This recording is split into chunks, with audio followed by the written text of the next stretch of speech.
الله وبركاته. إن الحمد لله نحمده ونستعينه ونستغفره ونستهديه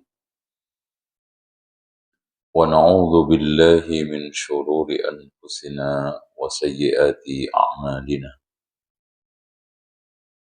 من يهده الله فلا مضل له ومن يضلل فلا هادي له. أشهد أن لا إله إلا الله وحده لا شريك له وأن محمدا عبده ورسوله. قال الله عز وجل: يا أيها الناس اتقوا ربكم الذي خلقكم من نفس واحدة وخلق منها زوجها وبث منهما رجالا كثيرا ونساء واتقوا الله الذي تساءلون به والأرحام إن الله كان عليكم رقيبا. وقال عز وجل: يا أيها الذين آمنوا اتقوا الله حق تقاته ولا تموتن إلا وأنتم مسلمون.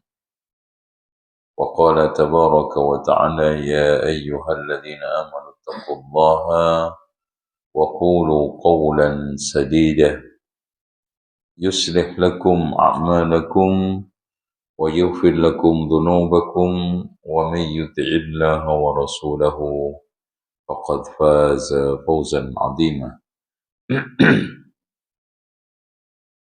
فإن خير الحديث كتاب الله وخير الهدي هدي محمد صلى الله عليه وسلم وشر الأمور محدثاتها وكل محدثة بدعة وكل بدعة ضلالة وكل ضلالة في النار.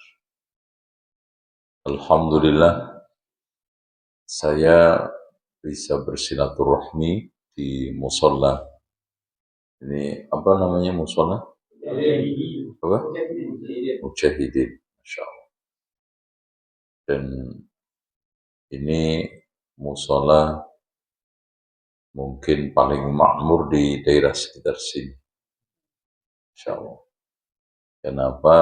Karena makmur itu dilihat dari kajiannya dan sholat berjamaahnya.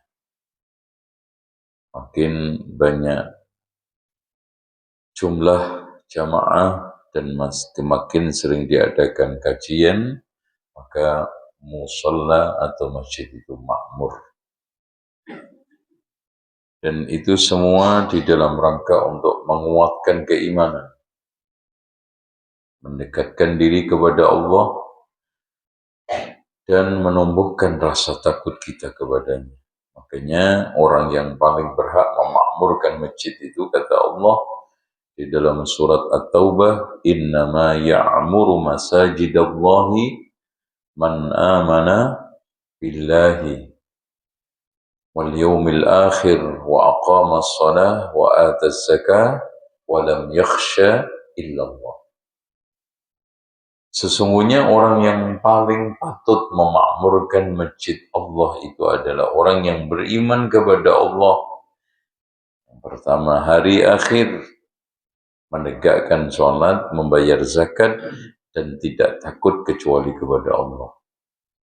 Itu hakikat daripada masjid paling makmur.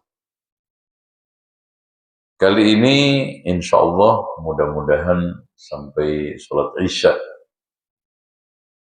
Nanti kita tambah tanya jawab, kita membedah surat yang bisa dikatakan ini adalah surat paling aplikatif.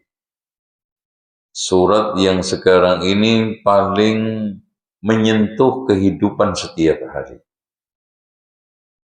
Surat yang memberikan bimbingan kaum muslimin bersosial secara benar.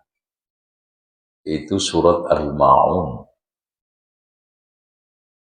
Bahkan isinya ini memberikan satu tanda pembeda mukmin yang benar dengan mukmin yang munafik. Makanya dikatakan oleh Abdullah ibnu Abbas sebagaimana yang telah dinukil oleh Imam Al-Baghawi di dalam tafsirnya dari Atha ibn Abi Rabah dari Abdullah ibn Abbas, bahwa surat ini adalah surat yang ditujukan untuk kaum munafikin. Makanya kalau kita lihat isinya, pertama sebelum kita masuk ke dalam isi tafsir, saya ingin jelaskan surat ini dikatakan oleh sebagian ulama surat Makkiyah. Tapi ada yang mengatakan surat ini adalah Madaniyah. Tapi kalau kita lihat dari muatannya, isinya, ini Madaniyah. Karena sudah ada hukum sholat, ada hukum menyantuni yatim piatu, memberi makan orang miskin, ya. Dan yang lainnya ini adalah tampak ciri-ciri apa? Surat Madaniyah. Apa itu surat Madaniyah? Surat yang diturunkan seluruhnya setelah Rasulullah hijrah. Makanya sebelumnya namanya Makkiyah, setelahnya namanya Madaniyah. Baik. Kita coba membacakan surat ini. Dan kemudian kita berikan makna, dan setelah itu kita masuk ke dalam tafsir para ulama. A'udzu billahi minasyaitonir rajim. Bismillahirrahmanirrahim. Ara'aita alladhi yukadzibu bid-din fadzalikal ladzi yad'ul yatim ولا يحض على طعام المسكين فويل للمصلين الذين هم عن صلاتهم ساهون الذين هم يراءون وَيَمْنَعُونَ الْمَاعُونَ. Surat ini diberikan nama Al-Ma'un diambil dari kalimat terakhir Al-Ma'un, yang artinya, ada di antara ulama memberikan arti al-mal harta. Al-Ma'un itu dari bahasa Quraisy yang artinya adalah seluruh yang memiliki nilai materi. Al-Ma'un. Dan inilah dari penamaan surat-surat yang lainnya selalu diambil dari kalimat yang itu berisi tekanan paling penting di dalam surat itu. Contoh Al-Baqarah, karena ada kisah sapi, ya, 2 kali dikisahkan oleh Allah. Sapi yang mau disembelih untuk menandai di mana nanti sapi itu dengan salah satu pahanya dipukulkan ke orang yang sudah mati hidup lagi, supaya cerita siapa yang sebetulnya membunuh dia. Begitu juga Ali Imran, An-Nisa, dan yang lainnya. Dan gitu. Nah, ara'aita alladhi ara'aita. Ya, setelah basmalah dan nana tidak perlu menafsiri a'udzu billahi minasyaitonir rajim, bismillahirrahmanirrahim, karena itu masyhur. Intinya kalimat ta'awud itu dianjurkan pada orang yang ingin membaca Al-Quran sebagai bentuk perlindungan dari gangguan syaitan. Kenapa? Karena mulut yang satu ini mungkin sebelum baca Al-Quran bohong, sebelum baca Al-Quran ngomong kotor. Ini ta'awud sebagai alat untuk menyucikan, supaya tidak diganggu, dipelesetkan bacaan itu oleh setan. Yang sebelumnya kita kalimat-kalimat yang keluar dari mulut itu mengundang setan. Ya, memaki, marah, itu semua. Makanya pernah ada dua orang yang berseteru ingin ngadu ke Rasulullah. Dua bersaudara ini baru aja nyampe di majelisnya Rasulullah, dia tengkar, bubar lagi, pergi. Makanya Rasulullah mengatakan, wallahi inni la'alamu kalimatan law qalaha la dhahaba ma yajid. Sungguh demi Allah, aku tahu ada satu kalimat, kalau dia ucapkan itu maka akan hilang perasaan yang dia dapatkan sekarang. Yaitu apa? Marah, kesel. Yaitu a'udzu billahi minasyaitonir rajim. Sementara Bismillahirrahmanirrahim, di situ adalah ba'ul isti'anah. Untuk memulai sesuatu supaya mendapatkan barokah dan kebaikan, maka membaca Bismillah. Karena Rasulullah SAW mengatakan, kullu amrin dibalin la yubtada'u bi bismillah fahuwa abta. Barang siapa yang memulai sesuatu tidak diawali dengan Bismillah, maka itu terputus.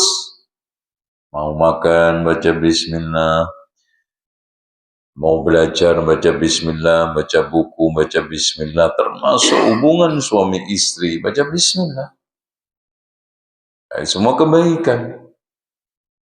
Kenapa? Karena nampak sekali ba di sini adalah ba benteng Bismillah. Saya mohon perlindungan kepadamu ya Allah, isti'anah, bantuanmu supaya kerjaan ini, urusan ini, apapun kebaikannya, berjalan sebagaimana mestinya, bahkan sebagaimana mendapatkan berkah darimu. Makanya kita panggil nama Allah yang paling agung, Allah Ar-Rahman Ar-Rahim. Itu ya. Nah, Bismillah di dalam surat-surat Al-Quran itu ada ikhtilaf di antara para ulama, apakah Bismillah itu menjadi bagian dari surat atau tidak.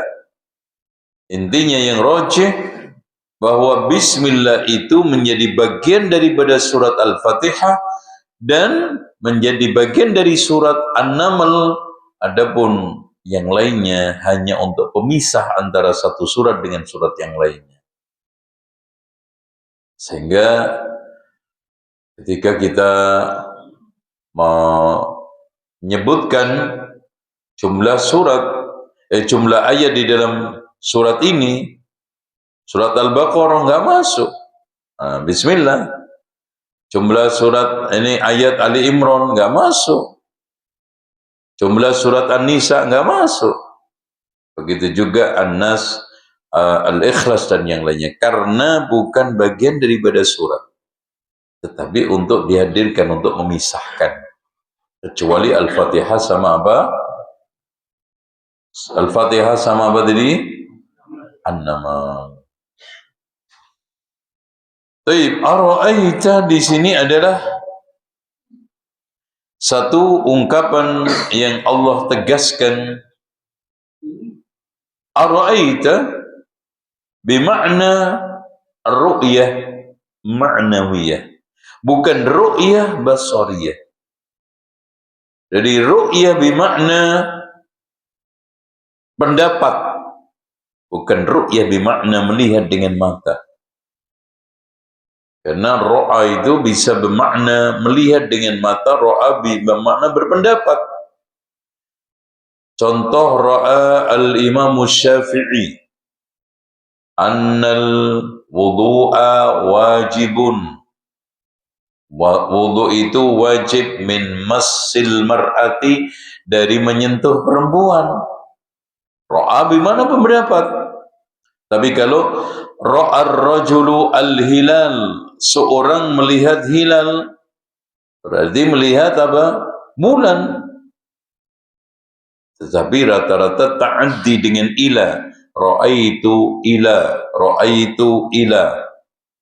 Masalan, ra'aitu ilal nahri, ya gitu ya. Tapi kalau sekarang ru'yah ma'nawiyah itu langsung biduni ta'addi. Ra'a al-Imam Syafi'i anna, langsung. Baik.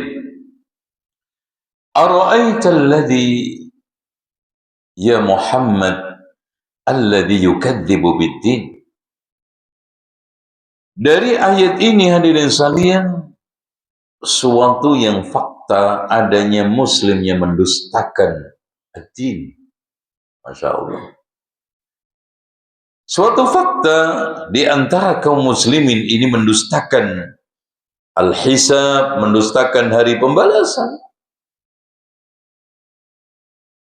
Ya, wal ma'ad wal jaza. Seperti firman Allah Maliki Yaumiddin, raja di hari pembalasan. Dan semua orang-orang yang munafikun, semua orang-orang yang bermaksiat, pada hakikatnya dia itu sedang mendustakan hari pembalasan. Artinya apa? Tidak percaya. Pak, orang itu kalau percaya ada siksa kubur, mungkin nggak dia itu maksiat? Kalau dia percaya adanya kiamat, mungkin nggak dia itu melakukan penistaan, penghinaan, penelantaran kepada yatim? Nggak mungkin. Dan sekarang kita lihat fakta, meskipun banyak orang-orang yang ngaku muslim, tapi dari sisi fakta kelakuannya mendustakan agama Allah. Mendustakan apa? Hari pembalasan. Makanya kata kasar orang, ketika ada orang, maaf, korupsi, itu bahasa kasarnya, kayak nggak percaya kuburan aja mas. Kayak nggak percaya mau mati, gitu. Kayak nggak mau mati aja. Coba dia, kalau dia faham, makanya aksiru min dzikri hadimil ladat, perbanyaklah kamu menyebut sesuatu yang menghancurkan kelezatan nanti. Yakin dia tidak melakukannya. Makanya Pak, orang yang sedang melakukan maksiat itu semuanya dalam keadaan apa? Lalai, bodoh, dalam bahasa Al-Quran. Makanya Allah mengatakan apa? Innamat taubatu 'alallahi lilladzina ya'maluna as-su'a bijahalatin. Sesungguhnya taubat itu berlaku bagi orang yang melakukan kemaksiatan karena unsur lalai, bukan karena unsur bodoh. Kalau orang bodoh, dimaafkan. Rabbana la tu'akhidna in nasina aw akhtana. Apa artinya? Bodoh. Tapi di sini bukan bodoh, artinya dia itu adamul ilmi bid dalil, tetapi apa? Al-ghaflah, lalai. Contoh aja, kalau dia itu paham bahwa nanti ada hisab, ada mizan, dikumpulkan di mahsyar, nanti ketemu Allah, diajak bicara satu persatu, mungkin nggak dia itu enteng menipu? Nggak mungkin. Mungkin nggak dia itu meremehkan sholat? Nah ini temanya. Wailul, ya, fawailul lil musallin alladzina hum an salatihim sahun. Ya memang kalau kita tanya mereka muslim nggak muslim, tapi kenapa malas datang ke masjid? Ara'aita alladhi yukadzibu bid-din. Bahkan ketika para ulama menafsirkan al-ma'un itu adalah apa? Imtana'u ada az-zakah, yaitu apa? Menghalangi, menahan untuk bayar zakat. Jadi itu sahih. Kalau orang itu percaya akan hisab, orang-orang yang pelit nggak bayar zakat itu ngeri, dia bayar, nggak mungkin pelit. Coba bayangkan disetrika jidatnya, lambungnya, punggungnya, Masya Allah. Di mahsyarnya itu diinjek-injek oleh untanya yang tidak dibayarkan zakat, oleh sapinya yang tidak bayar zakat, oleh kambingnya yang tidak bayar zakat. Setelah selesai balik lagi terus sampai kiamat ditegakkan oleh Allah Subhanahu wa Ta'ala. Kalau dia itu percaya agama, mungkin nggak itu dilakukan? Makanya ara'aital ladzi yukadzibu bid-din. Nah, Kenapa Allah Subhanahu wa taala pertama kali mengambil sampel fadzalika alladzi yad'ul yatim? Ayo, kenapa? Jadi artinya di antara sekian orang yang berhak untuk disantuni, dibelas kasih itu banyak. Ya tidak? Ya janda. Ya, kenapa diambil yatimnya? Ya, ada orang fakir miskin. Tapi kenapa diawalkan yatimnya? Bahkan ada guru tahfidz itu orang-orang yang jihad di jalan Allah. Tapi kenapa fadzalika alladzi yad'ul yatim? Karena orang ini mungkin potensial karena tidak disantuni jadi tumbul. Karena nggak punya siapa-siapa, Pak. Ya. Sekarang orang pengemis bisa aja punya kekayaan melimpah, lebih kaya daripada antum. Nggak ada di sini pengemis. Ibunya mungkin sudah dapat bagian dari istri suaminya yang mati. Tapi yatim yang mungkin hartanya dititipkan ke fulan, dikorupsi, diambil, dipotong, dipangkas, dihabiskan. Sementara dia itu kalau seandainya disekolahkan dengan baik, diberdayakan dengan baik, menjadi orang hebat dan potensial, makanya didahulukan Allah untuk diperhatikan. Kenapa dikatakan yatim? Kenapa, Pak? Dikaitkan dengan ara'aital ladzi yukadzibu biddin? Karena untuk menelantarkan yatim itu enggak ada yang bisa menghalangi kecuali takut kepada Allah. Siapa? Siapa yang bela dia? Pengacara? Mana mau dibayar? Dengan bayaran segitu. Jadi minim sekali pembelaan. Artinya kalau orang itu mau menzalimi yatim, sedikit sekali yang membela. Makanya didepankan oleh Allah Subhanahu wa taala, fadzalika alladzi yad'ul yatim. Itu Masya Allah.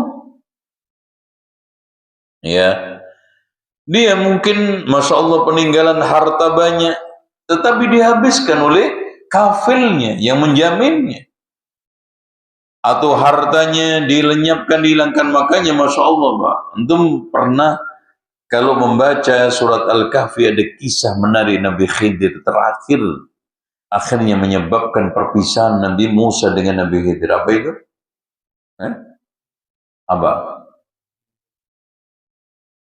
Ada harta karun milik anak yatim. Siapa yang melindungi? Allah lewat dua nabi, coba lihat. Di situ tidak dihadirkan yang melindungi adalah raja, yang melindungi adalah security. Yang melindungi siapa? Kalau bukan Allah melalui dua nabi, hilang itu harta tersebut. Dan Allah hadirkan perlindungan itu, berkata apa? Wa kana abuhuma salihah, kedua orang tuanya itu soleh. Makanya ini sebagai bentuk penekanan. Kalau pengen anak cucu antum dilindungi Allah, tinggali kesolehan. Jaga anak antum bukan dengan harta, dengan warisan yang melimpah, bukan.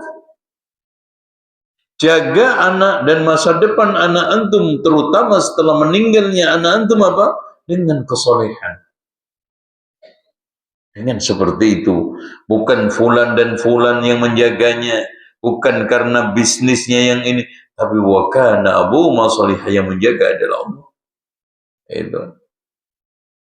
Makanya ketika Umar bin Abdul Aziz memiliki anak 9 yang ditinggalkan, tidak memiliki apa-apa, karena beliau juga sibuk mengurusi pemerintahan 2 tahun setengah. Hampir nyaris anak istrinya nggak keurus, Masya Allah. Makanya ketika mau mangkat jadi khalifah, itu dia menawarkan kepada istrinya, Fatimah, wahai Fatimah, kamu mau lanjut sama saya atau saya ceraikan? Loh, kenapa? mungkin setelah aku memegang tampuk kepemimpinan ini, saya nggak akan bisa memberikan nafkah batin kamu. Masya Allah. Nggak bisa.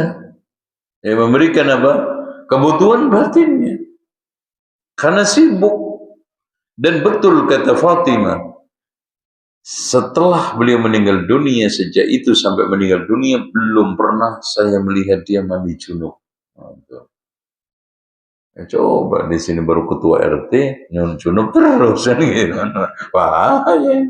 Ya. Allahu a'lam bishawab. Jadi gitu. Tapi Masya Allah, ketika ada seorang datang memintakan dari harta Baitul Mal, dan itu halal. Wahai Amirul Mukminin, apa kamu nggak kasihan anak-anakmu, kamu tinggalkan kecil-kecil, miskin, nggak punya apa-apa. Coba ada khalifah, ada pemimpin, ada presiden miskin kayak gitu. Ya. Apa kata beliau? Wahai fulan, anakku itu tidak lepas di antara salah satu dua orang. Anakku itu orang soleh, atau anakku itu orang jahat, bejat, toleh dalam bahasa Arab. Soleh lawannya toleh. Makanya kalau orang Jawa itu orang nggak benar, orang toleh. Kan gitu kan. Kenapa? Karena Allah yang menjamin kalau soleh. Inna waliyallahu alladhi nazzala al-kitab wa huwa yatawalla salihin. Sesungguhnya pelindungku adalah Allah yang menurunkan Alkitab, menjamin orang-orang soleh. Allah dijamin pun. Oh, saya kasih duit dari harta negara, Baitul Mal. Tapi kalau anakku bejat, jahat, Fabima an'amta alayya falan akuna dhahiran lil mujrimin. Dengan nikmat Allah aku tidak mau menjadi penumpang orang-orang jahat, orang-orang bejat. Ngapain? Pulang nggak dikasih apa. Tapi coba bayangkan Pak, di dalam sejarah fakta, ini bukan ngibul, ini bukan katanya, ini menurut logika saya enggak, fakta. Setelah meninggalnya Umar bin Abdul Aziz, 99 anaknya ikut jihad dan semua mendapatkan harta ghanimah yang melimpah, kaya raya. Dan bandingkan anak-anaknya pamannya siapa? Hisham ibnu Abdul Malik ibnu Marwan, yang korup itu, yang sangat koruptor, ya, korup, yang menghabisi harta negara. Ya, setelah meninggalnya dia, beberapa tahun seluruh anaknya menjadi pengemis. Subhanallah, habis hartanya. Jangankan satu turunan, dua turunan, apalagi 5 turunan, anaknya sudah minta-minta. Karena tidak dijaga oleh Allah. Itu. Makanya di sini faedah dari firman Allah, fadzalikal ladzi yad'ul yatim. Al-yatim itu dari kalimat al-yutmu, artinya apa? Kalau hewan yang kehilangan induknya, karena tulang punggung hewan itu diinduk. Kalau manusia yang kehilangan ayahnya, tetapi itu bukan hakikat daripada yatim yang sebenarnya. Kata para ulama, yatim yang sebenarnya adalah anak yang kehilangan pengasuhan, pengawasan dan bimbingan orang tua. Untuk apa? Orang tuanya ada dua-duanya, tapi sholatnya terlantar, akhlaknya rusak, agamanya nggak kebimbing, sama aja. Wujudu ka'adam, dia sama punya orang tua dengan tidak sama aja. Ya. Makanya kalau seperti ini sekarang banyak orang-orang yang anaknya yatim sebelum meninggal dunia. Iya tidak? Gimana Mas? Kok melototin saya? Iya tidak? Iya. Ya. Makanya ya sekarang lihat aja, banyak potret laki perempuan, absen dari kehadiran anaknya, kurang membersamai anaknya. Yang sering kayak saya katakan, lakinya Batman, istrinya jarang super, jarang di rumah, suka pergi. Yang lakinya Batman betah main, layap, ngadu burung, layap, mancing, layap apa lagi? Apa? Ya macam-macam. Ya, akhirnya apa? Anaknya yatim sebelum dia meninggal dunia. Makanya ayah itu bukan gelar laki-laki yang hanya pinter buat anak, tapi laki-laki yang pinter didik anak. Pengen anaknya soleh, dia masuk surga, pengen didoakan anak, nggak pernah doain anak. Bahkan urusan pendidikan, pengawasan, bimbingan, dan apapun urusan ke sekolah diserahkan istri. Giliran gede nasabnya yang ambil siapa? Bin siapa? Ngaku antum. Binnya siapa? Bin Parto, bin Suwardi, bin macam-macam. Nggak ada. Bin Patmi gitu, nggak ada. Itu. Makanya ini hakikat daripada yatim yang sebenarnya. Makanya tidak aneh kalau muncul anak-anak yang durhaka. Betul kata Imam Al-Munawi di dalam kitab Faidul Qadir, kedurhakaan itu berawal dari keteledoran di dalam mendidik, membimbing anak. Anak yang kurang perhatian, anak yang kurang kasih sayang, anak yang kurang bimbingan, anak yang kurang pengajaran, jadinya kurang yang kenceng. Anak yang kurang pengajaran, anak kurang itu. Dan kadang-kadang merasa punya uang, bisa bayar mahal, modal dititip pesantren udah lepas tangan. Pengennya masuk penjahat, keluar malaikat. Ya nggak ada, bos. Akhirnya apa? Ada ini dikit yang disalahi pesantren, kurang dikit yang disalahi pesantren. Padahal kerjasama itu harus dituntut antara orang tua sekolah. Makanya anak itu berhasil, motivasi belajarnya itu 40% dari dirinya sendiri, 30% dari orang tua, 30% dari guru sekolah. Ini semua ditumpak blekan kasih sekolah. Ya nggak mungkin, makanya sering saya sindir orang memasukkan pesantren itu, ada yang masuk didik anak, ada yang masuk nitip anak, yang parah buang anak. Itu makanya kalau gue nakal gue masukin pesantren loh. Kampret loh. Itu kan parah itu kan. Giliran bagus, Masya Allah berhasil, dan pembelajarannya ini masuk umum. Itu hanya hancur di situ. Yang dikatakan nakal tadi berhasil di pesantren. Ya, memang kita nggak ingkari pesantren itu mengolah manusia sampah menjadi emas. Ya betul. Antum lihat Nabi Musa alaihissalam ketika disuruh oleh Allah mengolah siapa? Fir'aun. Allah mengatakan apa kepada Nabi Musa? Idhab ila fir'auna innahu tagha. Oh, pergi ku didik tu Fir'aun. Sesungguhnya dia itu manusia sampah.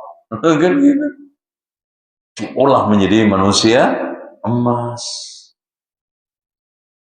Ya, daripada sampah masyarakat, mendingan masyarakat sampah. Beda nggak itu? Sampah masyarakat dengan masyarakat sampah. Masyarakat yang lolah sampah menjadi emas, menjadi berharga daripada sampah masyarakat nyepetin mata di tengah masyarakat. Itu. فَذَلِكَ الَّذِي يَدُعُّ الْيَتِيمَ. Nah, berikutnya وَلَا يَحُضُّ عَلَى طَعَامِ الْمِسْكِينِ. Siapa itu? وَلَا يَحُضُّ عَلَى طَعَامِ الْمِسْكِينِ.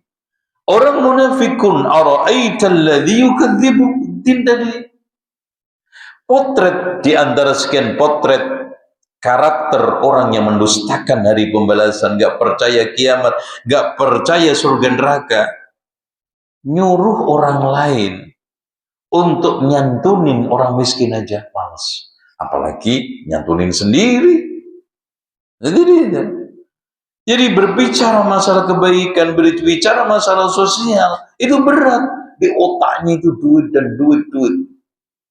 Gak pernah ada waktu otaknya kosong diisi apa? Akhirat. Makanya itu gambaran yang dikatakan oleh Rasulullah di dalam hadis yang dikeluarkan oleh Imam Ibnu Hibban dalam sahihnya, innallaha yubghidu kulla ja'dariyin jawad. Allah itu benci orang yang dungu lagi kasar, sakhabin bil aswaq, suka teriak-teriak di pasar. Kenapa? Karena rendah ilmunya, jeblok akhlaknya. Kencengnya di mana? Di pasar, giliran ngaji males. Nah itu. Ini potret manusia yang paling dibenci oleh Allah. Dilanjutkan oleh Allah, wahimarin bin nahar, keledai di siang hari. Mana ada keledai dengar azan? Nggak ada kepedulian tentang sosial, bagaimana kebaikan, bagaimana keburukan. Nggak mengenal tentang etika, norma moral. Tidak ada urusan tentang akhirat. Yang ada duit dan duit, materi dan materi, semua dihitung, dinilai. Bahkan Masya Allah silaturahmi pun diduitin. Sampai Quran itu kalau bisa menghasilkan duit semua. Makanya yang laku cuma ayat-ayat dirham. Nah ketawa. Sampai Masya Allah surat pelancar rizki. Baca Mas Al-Waqi'ah. Kenapa kamu nggak membaca surat penguat keimanan? Dan tujuan utama diturunkan ayat-ayat itu bukan untuk apa? Nyari duit. Alif lam mim dzalikal kitabu la raiba fi hudal lil muttaqin. Penguat keimanan, ketakwaan supaya sukses. Ini duit Masya Allah, Mbak. Sampai surat Yasin dibuat nyari duit. Surat Ar-Rahman nyari duit, semua diduitin. Kalau bisa hurufnya itu rontok duit. Ya Allah, ini benar-benar himar bin nahar. Makanya dilanjutkan oleh Allah, wa alimin bi amrid dunya, sangat alim dalam masalah urusan dunia, wa jahilin bi amril akhirah, sangat bodoh dalam masalah urusan akhirat.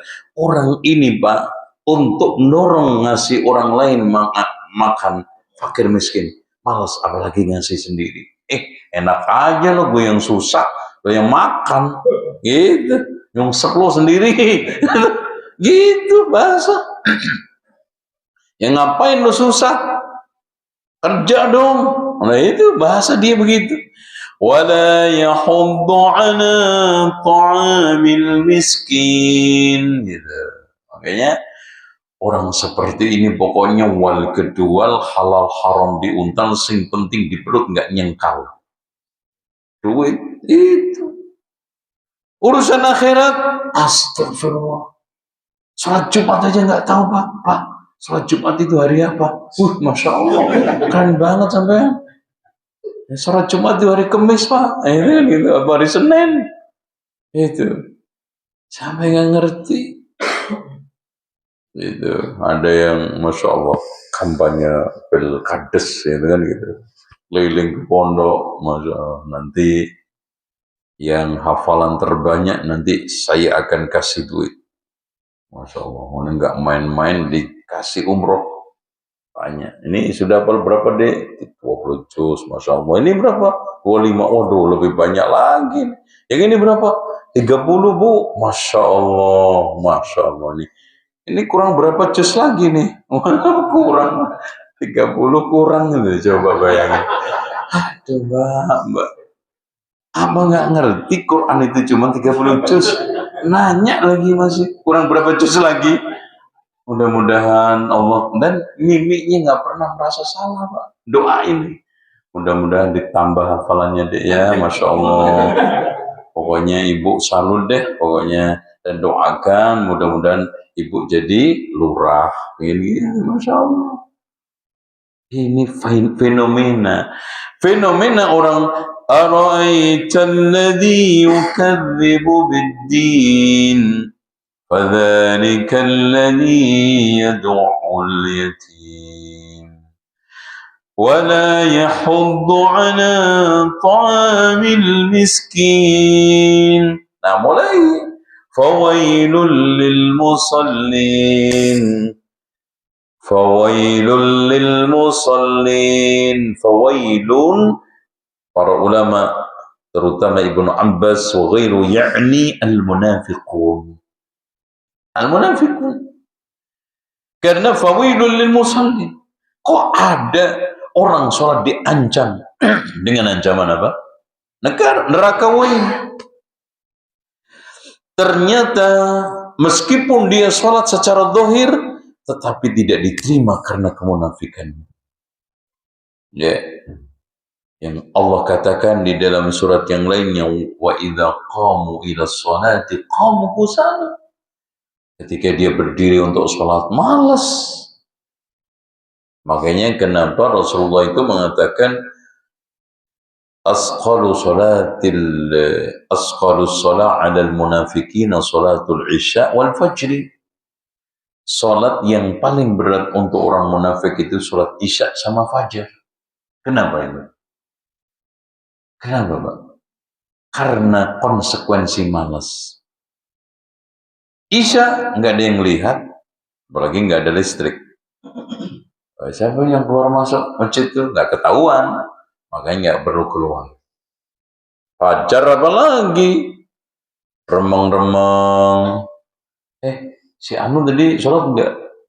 Ya kayaknya sih nggak kelihatan karena remeng-remeng. Makanya semangatnya cuma di duhur, asar, maghrib kadang nongol untuk formalitas. Tapi kalau duhur asar ketahuan, nongol, lotot. Itu fawailul lil musallin. Itu pun gaya sholatnya dikatakan oleh Rasulullah, tilka salatul munafiqin, tilka salatul munafiqin, tilka salatul munafiqin. Itu sholatnya orang munafik, itu sholatnya orang munafik, itu sholat orang munafik. Yajlis yarkubu syamsa, dia duduk nongkrongi matahari. Ditunggu matahari, nggak sholat-sholat. Antar deh, bentar, sampai akhirnya yajlis yarkubu syamsa hatta idza kanat baina qarnay syaitan. Ketika matahari sudah di atas dua tanduk syaitan. Maksudnya apa? Matahari ketika tenggelam itu kayak tanduk. Itu. Dia qama fayusalli arba'an fala yadhkurullaha illa qalila. Salat 4 rakaat tidak berzikir kecuali sedikit sekali. Makanya dilanjutkan oleh Allah, fawailul lil musallin alladzina hum 'an salatihim sahun. Diulur-ulur waktunya, kadang sampai keluar untuk mengejar dengan matahari tenggelam. Salat akhirnya apa? Ciluk bah, tangtung enggak cepat. Ya, cundal-cundil, kebek-kebek mencolot. Cundal-cundil, kebek-kebek mencolot. Itu gaya sholat. Makanya sholat dan tidak sholat sama saja, sholat sama sholat sahun. Kenapa? Dari rakaat awal sampai akhir gak ada zikir. Itu ngejar target kok. Allahu Akbar, udah gak khusyuk. Ini mataharinya udah terbenam belum? Hadi nyantai, main HP. Itu anehnya, chatting sama janda bisa khusyuk. Lagi, Masya Allah. Sholat, cembelit. Ya Allah. Makanya dikatakan oleh Allah Subhanahu wa ta'ala, alladzina hum an. Alhamdulillah, kata para ulama, Allah tidak mengatakan, kata Atha bin Dinar, Allah tidak mengatakan alladzina hum fi salatihim, tetapi mengatakan an salatihim. Kalau fi, semua orang nggak ada yang selamat. Kenapa? Di dalam sholat, ketika sholat pasti ada lamunan, pasti ada bayangan, pasti ada apa? Was-was. Tapi an sholatihim sahun, artinya menjauhkan waktu dari sholat. Karena menunda-nunda tadi itu. Akhirnya sampai, kan konsekuensi gini Pak.